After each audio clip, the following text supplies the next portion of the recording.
కలిసిపోయింది. రేపు నువ్వే నన్ను చూసుకోవాలి. నా దగ్గర అంత డబ్బు ఎక్కడదు నాన్న. మా ఫ్రెండ్స్ చూడు, మా నాన్న అంత హ్యాపీగా ఉన్నారు, నువ్వు ఉన్నావు. నాకు పెట్టండి కదా, రేపు నిన్ను కూడా నేను చూడాలా. అలాంటి పొద్దుకు ఉన్నా ఒకటే, లేకపోయినా ఒకటే. అసలు నీలాంటి కుటుంబం పుట్టే చూడు, నా దరిద్రం.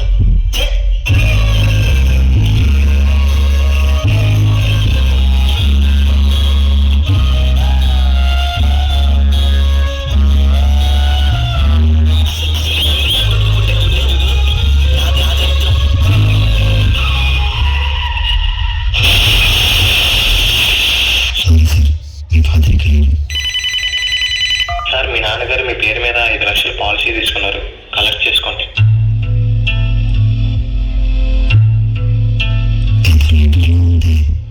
నాన్న, నువ్వు సంతోషంగా ఉండటమే నాకు కావాలి. అందరి తండ్రిలాగా నిన్ను చూసుకున్నందుకు నన్ను క్షమిస్తావు కదా. ఇప్పుడు నీకు నచ్చిన బండి కొనుక్కో. నేను బ్రతుకున్నప్పుడు ఇవ్వలేని సంతోషాన్ని నేను చనిపోయాక ఇస్తున్నాను. నీకన్నా నా ప్రాణం ఎక్కువ కాదు నాన్న.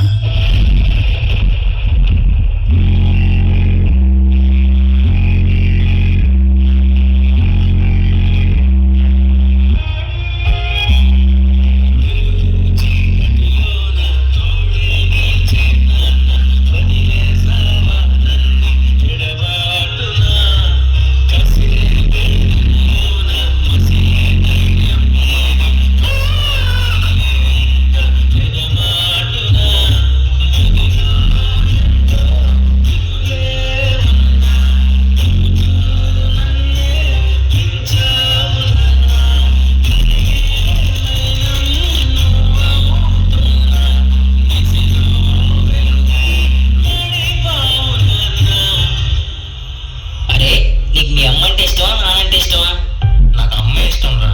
ఎందుకంటే 9 నెలలు మోసి జన్మనిచ్చింది. అందుకే నాన్నకంటే కొంచెం అమ్మ ఎక్కువ ఇష్టం. నాన్న ఎందుకో వెనకబడ్డాడు. అమ్మ 9 నెలలు మోస్తే నాన్న 25 ఏళ్ళు. రెండూ సమానమే అయినా నాన్న ఎందుకో వెనకబడ్డాడు. ఫోన్లోనూ అమ్మ పేరే, దెబ్బ తగిలినప్పుడు అమ్మ అని పిలవడే. మిగతా అప్పుడు గుర్తురానందుకు నాన్న ఎప్పుడైనా బాధపడ్డాడా? పిల్లల ప్రేమను పొందడంలో తరతరాలుగా నాన్న ఎందుకో వెనకబడ్డాడు. అమ్మకి మాకు బీరువా నిండా రంగురంగుల చీరలు, బట్టలు. నాన్న బట్టలకు దండెం కూడా నిండదు. తనని తాను పట్టించుకోవడం రాని నాన్న ఎందుకో మాకు కూడా పట్టనంత వెనకబడ్డాడు. అమ్మకి అన్నో కొన్నో బంగారు నగలు, నాన్నకి బంగారంచున్న పట్టు పంచి ఒకటే. కుటుంబం కోసం ఎంత చేసినా తగిన గుర్తింపు తెచ్చుకోవడంలో నాన్నెంతో పాపం బాగా వెనకబడ్డాడు. ఇష్టమైన కూర అని చెప్పి పిల్లలు మొత్తం తినేస్తే ఆ పూటకి పచ్చడి మెతుకులతోనే ఇష్టంగా తినే నాన్న, ఇద్దరి ప్రేమ ఒకటే అయినా మా అమ్మ కంటే నాన్న చాలా వెనకబడ్డాడు. నాన్న ఇలా వెనకబడిపోవడానికి కారణం ఆయన మా అందరికీ వెన్నెముక కావడమే. వెన్నెముక వెనక ఉండబట్టే కదా దన్నుగా నిలబడగలుగుతున్నాం. ఇదేనేమో నాన్న వెనకబడిపోవడానికి కారణం. నన్ను క్షమించు నాన్న. కరుణిస్తే కను తెరిచాను, నడిపిస్తే నే నడిచాను, చూపిస్తే జగమెరిగాను, కథ చెబితే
దూరైపోయాక మన విలువ తెలుసుకుని ఎంత బాధపడ్డామో మనకి రాదు.